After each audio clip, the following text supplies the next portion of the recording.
What you are about to hear may not be what you intended to hear, but just maybe it's what you need to hear.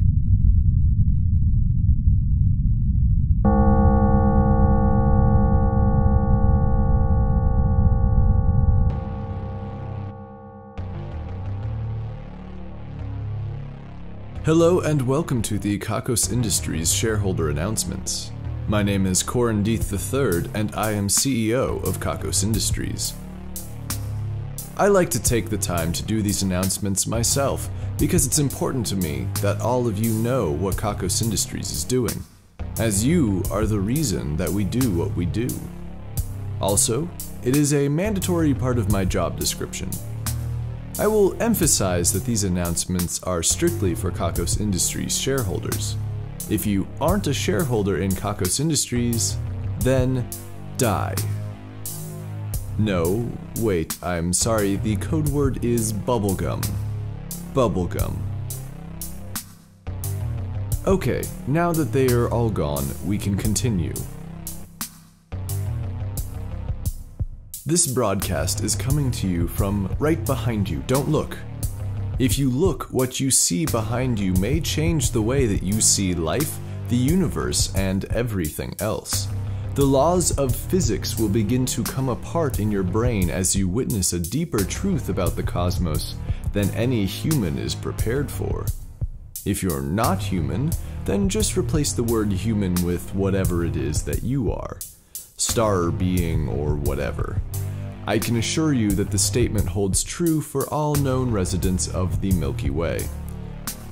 Undoubtedly, some of you have looked behind you to see where the sound is coming from, as your curiosity cannot be so easily buried. It is best not to tell anyone what you have seen because they may look at you differently from that time on. The problems of your life just prior to witnessing the anomalous activity will seem to disappear entirely, as though they couldn't possibly matter now, but they will leave in their wake a much deeper and more dangerous set of fears. No one you know will understand this new pain that you carry, and it will be impossible for you to satisfactorily explain what you have gone through to them. It is best you just try to forget and push on with your life as you wait to die. Those of you who have not looked back should be encouraged not to do so, even if you begin to feel fingers on your neck or hear whispers that seem to say, "Hey, look at me." It is merely your subconscious trying to fool you, now that I have primed it to do so. You're welcome. In addition, one lucky Kakos Industries shareholder has none of the horrors just described waiting behind him or her, but instead one much, much worse. Behind one of you out there, sitting in a chair, is me with a pistol. If you look, I will shoot you. Also, those are some good-ass cookies you've got in your kitchen.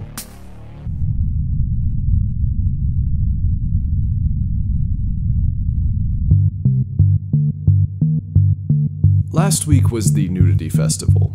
I have to say it was fun.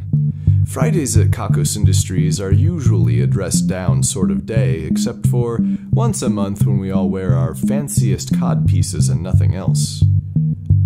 Last Friday, however, every employee came to work in the nude as they were instructed in the employee newsletter. In many ways, this was an exciting experience. In many others, it was completely distracting.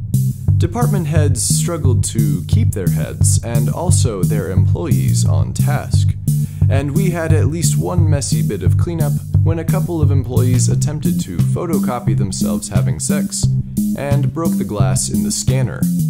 We had to issue an evil writ of no touchy that stayed in effect until the end of the workday. But not even that kept the employees from absent-mindedly touching themselves and then touching everything else in the office. In unrelated news, we ran out of Lysol. At the end of the workday, all of the Kakos Industries employees at the main branch and many of you shareholders filtered down into the basement ballroom, which was decorated with a certain biblical garden theme. The buffet table featured a variety of apples for consumption and many books filled with a tremendous amount of knowledge. At first, everyone seemed to behave themselves and pretend that they weren't all standing around in the nude, reading a book or two, trying to look disinterested, not examining the interesting pubic topiaries that their coworkers had created for the occasion.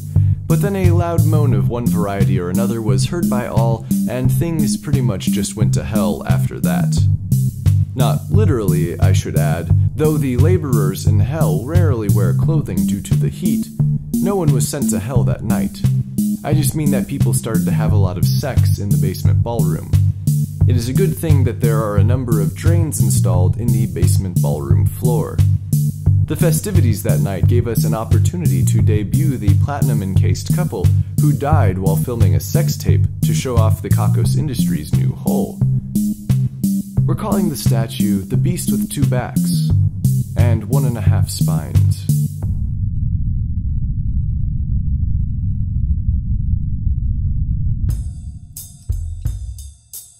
Next week is the celebration of technology.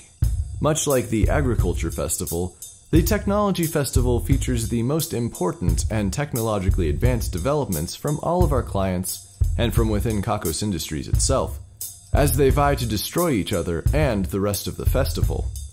I would encourage you not to attend the festivities if you value your life, unless you happen to be a level 16 or higher mech pilot with your own giant robot, or you have no corporeal form to destroy. I'm looking at the list of shareholders ordered by levels of metaphysical opacity, and it seems that no one currently holding shares in Kakos Industries is truly ethereal, though we do have a lot of shareholders with phantom pains, and at least one shareholder with completely transparent skin. Last year's festival, as some of you may remember, ended in a tie when the Thorgonus Squidbot machine and the giant-ass fighting dragon from giant-ass robots to kick in your face simultaneously destroyed each other, the entire fairgrounds, and the tiny moon of Jupiter that we hold this particular festival on. It seems that these two mighty contenders will be looking forward to a rematch, and Kakos Industries will be looking for yet another place to hold the festival. We've placed a giant photograph of the moon in orbit around Jupiter, which will fool the astronomical community, at least for the time being. We've got a couple of decades, at least, before manned space travel makes it out there.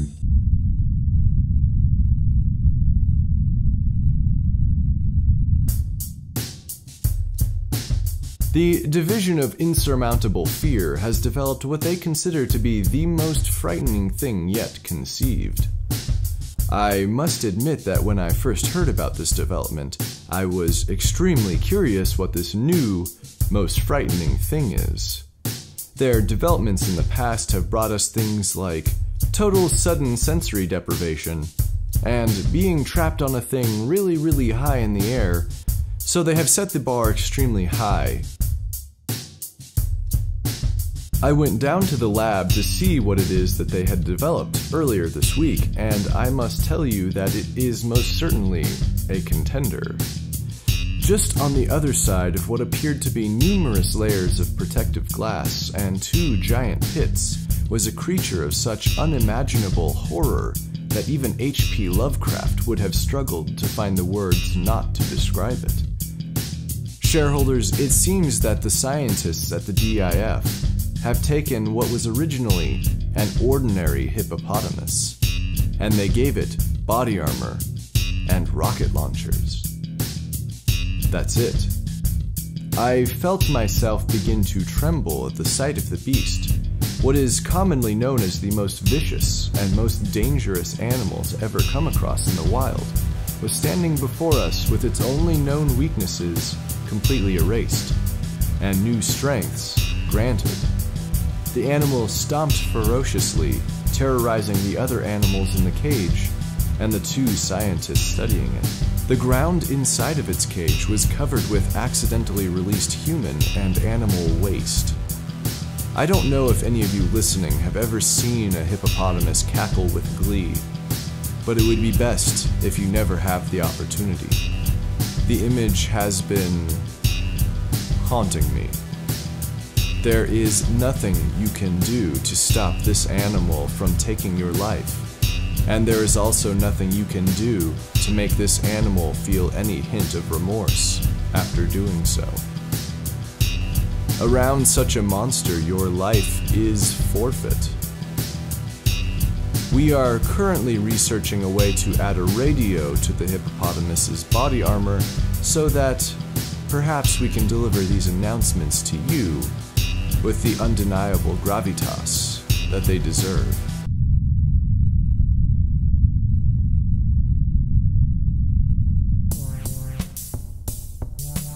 We have news from the Division of Gleep Glorp.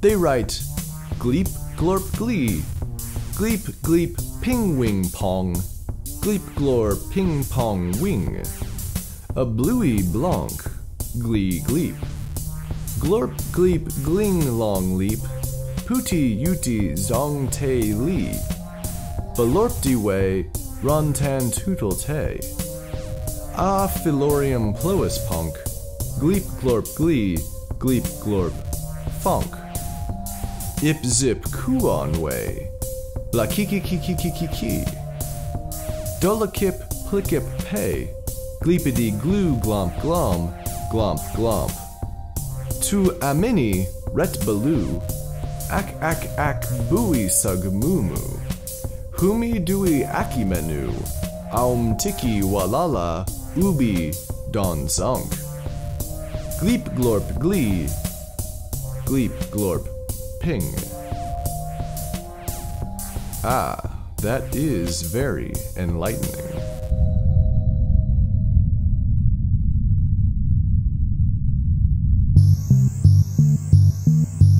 As you may remember, we somewhat unexpectedly but completely necessarily closed down the adult entertainment branch 2 weeks ago.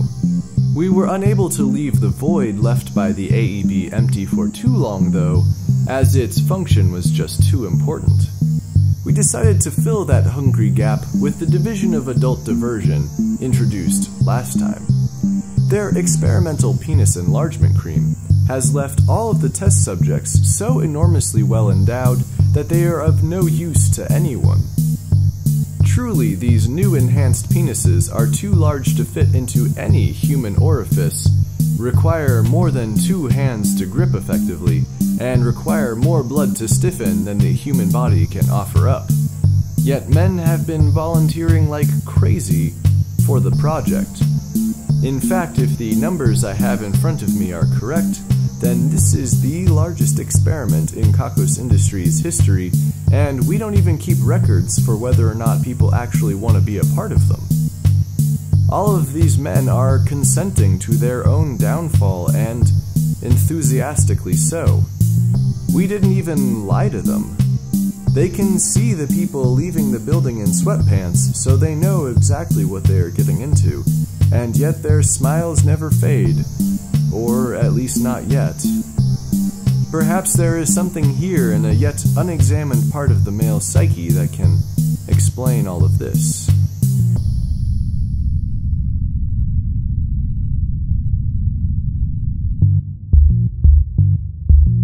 I have news from the Division of Philosophical Sabotage. It seems that they have now started receiving a number of letters themselves from concerned shareholders about the prospect of being Denny, our human brain immersed in a false digital reality. I can assure you that if they received your letter, then you are not Denny. However, if you received a response, then you may still be Denny, as we have to keep up the illusion. Several shareholders have even demanded to see Denny, thinking that something so complex as Denny can't possibly exist in the digital realm also. Surely such recursion would require infinite amounts of space. Honestly, shareholders, who do you think you're dealing with? We don't have to recreate Denny inside of Denny's world. We just have to fool Denny into thinking that Denny exists in Denny's world. It's certainly much cheaper. Perhaps some of you are still uncomfortable with this whole Denny thing. Let's do a thought experiment, shall we? Who is Denny? Well, Denny is probably a shut-in because that would make things easier for us, right? And Denny probably doesn't have many human interactions because that would also make things easier, right? Less processing power. And Denny probably doesn't change much or achieve much, right? Those things take effort for us to program. So I really only need to ask you one question. Do we like doing things the easy way here at Kakos Industries?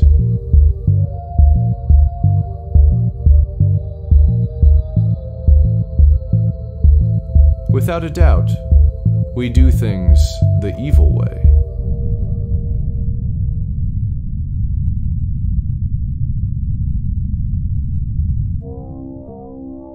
Sometimes evil is too evil. What was that? You heard me correctly. While this is not the opinion held by Kakos Industries at large, and certainly not the opinion I hold myself, it is the opinion held by several of our clients. In an effort to serve them better while increasing global evil, we have a number of new services to help maintain that oh-so-desirable true neutral alignment. At the individual level, this may be as simple as taking a couple of dollars from that woman's purse before you run after her to tell her she left it behind. At the corporate level, these things are much more difficult to appropriately calibrate. For one of our clients' businesses helping to rebuild impoverished communities in war-torn countries, we spent some time making sure that every tool at their disposal was created impoverishing another country. Surely there is a balancing act with knowing just how much extra evil is produced by helping one group through hurting another, and so the second group is never quite as impoverished as the first. It's a tricky process for sure. We have open doors at the Division of True Neutral, and we expect quite a few new clients will come to us looking to balance out the good that they do.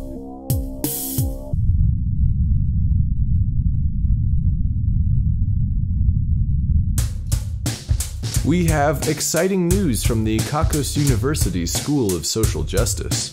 It seems that our Professor of Freshman Social Change, Professor Higgins, has finally redefined every word in the English dictionary to include some sort of power dynamic to be resisted. This came after Professor Higgins discovered the concept of punching up, the notion that humor itself could be redefined to include this social power dynamic. Professor Higgins says that the authors using the term have laughed in the face of years of philosophical argument, and more recently neuropsychology, and redefined the word to suit their questionable purpose. It's not funny when you laugh down, they claim. Seeing this as a stroke of genius, Professor Higgins began work immediately, filling the dictionary with unnecessary complications. For example, irony is now defined as the expression of one's meaning by using language that normally signifies the opposite, typically to shame and subjugate the lower class. Play is now defined as engaging in activity for enjoyment and recreation rather than a serious or practical purpose, on top of the land you stole from the natives. Reason itself is now defined as a cause, explanation, or justification for taking away the rights and livelihoods of the oppressed peoples. This will certainly muddy the important conversations ahead, and Professor Higgins should be commended. Professor Higgins, we will reconsider granting you tenure next year.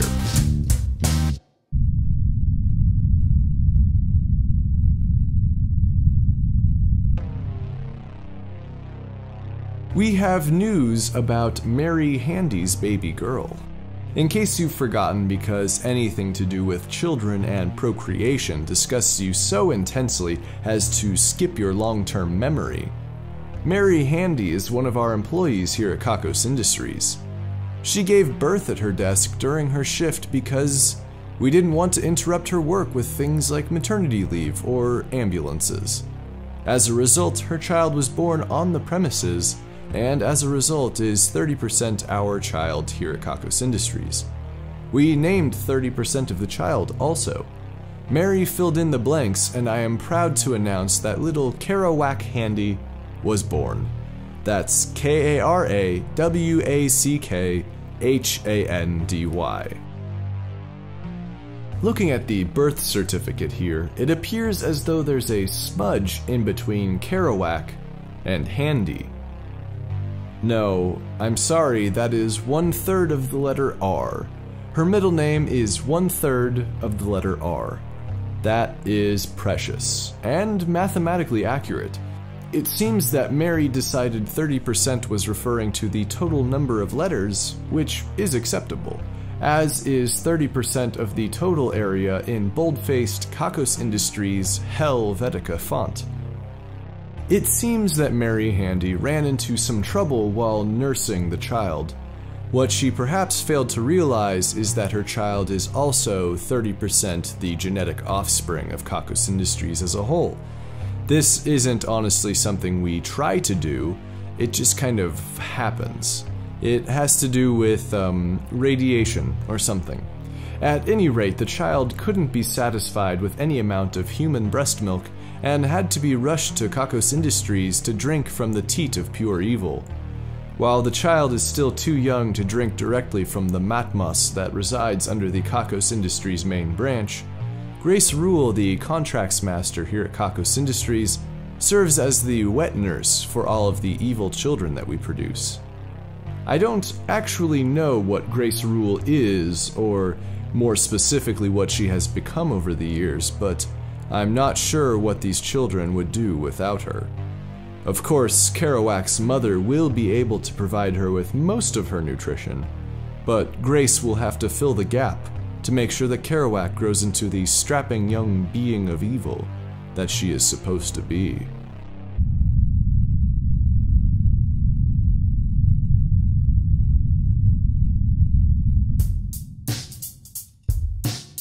There is only one thing worse than taking credit for things that you didn't do, and that's taking credit for things that you did do, which are also really, really bad things to do. This is things we're taking credit for now. This week, we're taking credit for #YOLO, using the acronym YOLO to justify any actions of any kind, and the movie You Only Live Twice, which, if we're being honest, is racist as fuck. If you happen to disagree with anything we've taken credit for this week, then you really will only live once and your time is almost up. And now, you're done. 13-year-old Danny Morton has won this week's Ruin a Life drawing. Danny has selected his mother, Angela Whitney Morton, to have her life ruined. This was another unique case for the Wheel of Misery. It refused to turn and subsequently refused to pass judgment at all. While many of you might assume that the Wheel of Misery has some sympathy for the difficulty of being a mother, this is not the case. The Wheel of Misery, it seems, has deemed that it cannot possibly do worse to this woman than having such a terrible fucking child will continue to do. For good measure, Danny Morton will also be left alone. Each of us lives in a hell of our own making. Please enjoy roasting in yours, Danny. That brings us to the end of this week's broadcast. I hope that you enjoyed yourself. I know that I did. In order to destroy whatever it is that is currently bringing your broadcast to you, it is important that you yell as loudly as possible, "You don't exist! You don't exist! There is nothing there at all! Leave me alone!" If you have done this correctly, then you will suddenly feel very alone. This is, again, because I have psychologically primed you to feel that way.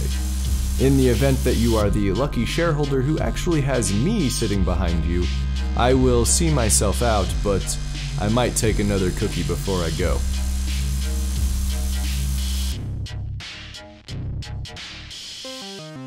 Here are the numbers. 1,999,996, 1,999,997, 1,999,998, 1,999,999, 1,999,999.5.